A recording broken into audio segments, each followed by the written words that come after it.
Dejjem kien hawn it-tajjeb u l-ħażin, jew fil-bidu kien kollox tajjeb, iżda mbagħad daħal ħażin ukoll. Sal-lum il-ġurnata daw it-tnejn għadhom jgħixu flimkien. Kull fejn hemm it-tajjeb hemm ukoll il-ħażin. Anka fin-natura stess, pereżempju, ma dak li tiżra jitla' madwaru l-ħaxix ħażin ukoll. Imma għalfejn hawn il-ħażen?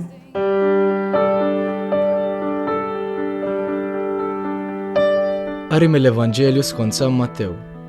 F'dak iż-żmien, Ġesu qal lin-nies din il-parabola.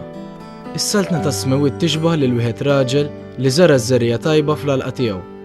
Iżda x'kien in-nies kienu reqdin, ġie l-għadu tiegħu, żara s-sikran qalb il-qamħ u telaq.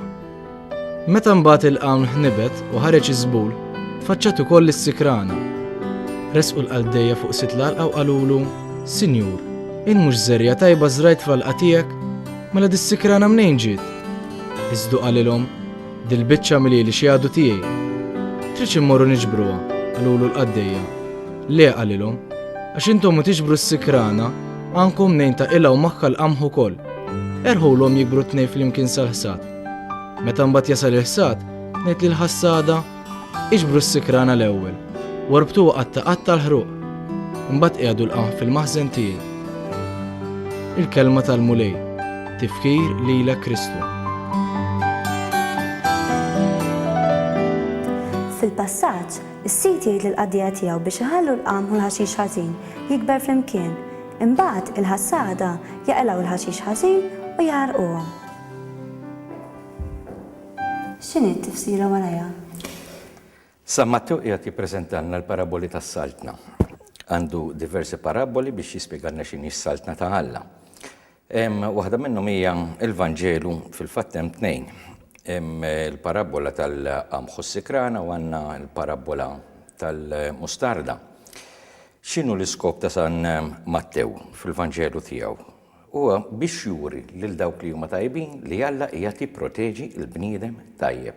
Dan hu l-iskop u għalhekk ma jridx li dawk li huma tajbin jaħsdu s-sikrana qabel ma jasal żmien il-ħsad. Għaliex? Għas-sempliċi raġuni li hemm iċ-ċans li jaħsdu il-minu tajjeb magħhom. Għaliex il-linja li taqsam bejn it-tajjeb il-ħażin hija daqsxejn sottili.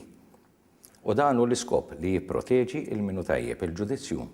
San Mattew iħallih f'idejn Alla. M'għandniex niġġudikaw u nikkundannaw aħna. Jista' jkun sfortunatament inkunu aħna stess nippruvaw ninkisru u nafġu dak kollu li hu tajjeb? Le. Ma naħsibx li l-bniedem intenzjonat jista' jfarrak dak li hu tajjeb. Jista' biżball. Forsi b'nuqqas ta' għerf, imma nieħdu pereżempju l-onestà hija valur fih innifsu tajjeb iva. Il-fedeltà hija valur fih innifsu tajjeb iva. Is-sinċerità hija valur fih innifsu tajjeb iva. Imma mhumiex valuri evanġeliċi.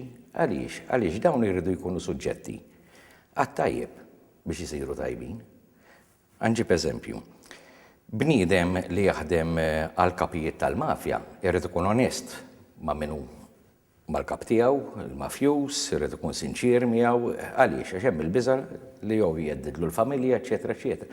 Mela il-valuri fihom infushom hija tiqgħedhom għas-servizz tal-ħażen. Aħna mitlubin li dawn l-affarijiet qegħduhom għas-servizz tat-tajjeb.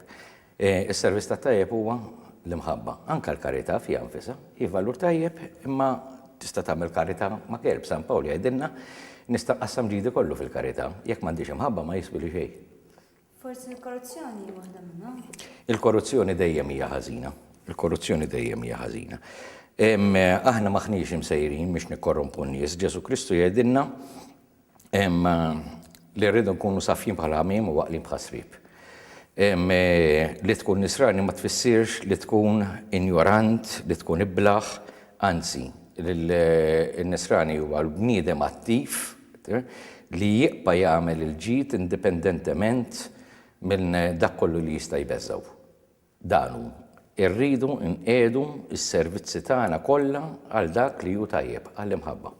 Forsi fost il-ħafna affarijiet li tprovaw fixku s-sabiet tal-ħajja nsibu li tweġġel ħaddieħor, li tkun intolleranti, li ma taċċettax opinjoni differenti minn tiegħek.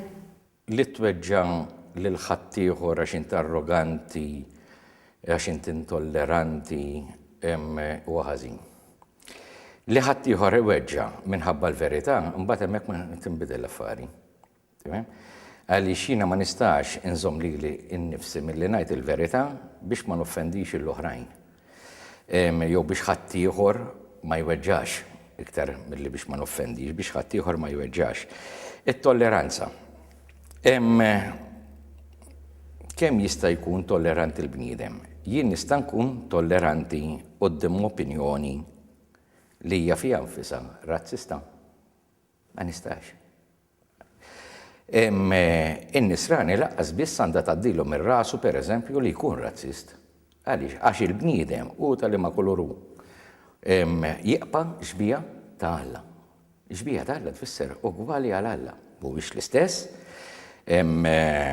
Il-bniedem huwa l-maħluq u Alla huwa l-ħallieq, però Alla qiegħed l-xbija tiegħu fil-bniedem biex ikun jista' jħobb fil-bniedem dak li jħobb f'ibnu. Jekk hemm il-darba tiġi tgħidli opinjoni nazzista, opinjoni ta' estremiżmu, tifhem ta' nazzjonaliżmu estrem, pereżempju, ma nistax naċċetta. Allura x'ma naqbilx mal-opinjoni tiegħek huwa ħażin le. Jiddependi il-fatt ta' x'inhi l-argument tal-opinjoni jew l-opinjoni fiha nfisha jew mhix għal xiex qiegħed tippretendi tolleranza minn għandi. Hemm ċertu affarijiet minix ma nistax inkun tolleranti lihom u għandi nitkellem il-verità. Razzizmu pereżempju huwa wieħed minnhom.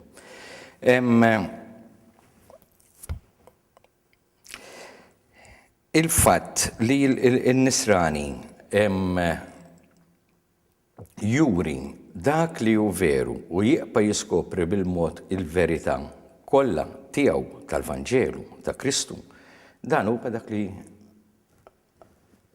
hija sejħa tiegħu, li jien nasal għall-verità kollha. M'għandix inkun dak li naħsad. Il-ħassad fil-Vanġelu jgħidilna l-ħassada Alla jibgħat l-anġli tiegħu biex jagħmlu l-ħsad huma, mela jien m'għandix inkun dak li nistradika, li nagħmel ħsara, li niġġudika, li nikkundanna, jien le dak le. Imma jekk biss jista' jsir il-bniedem glorja t'Alla.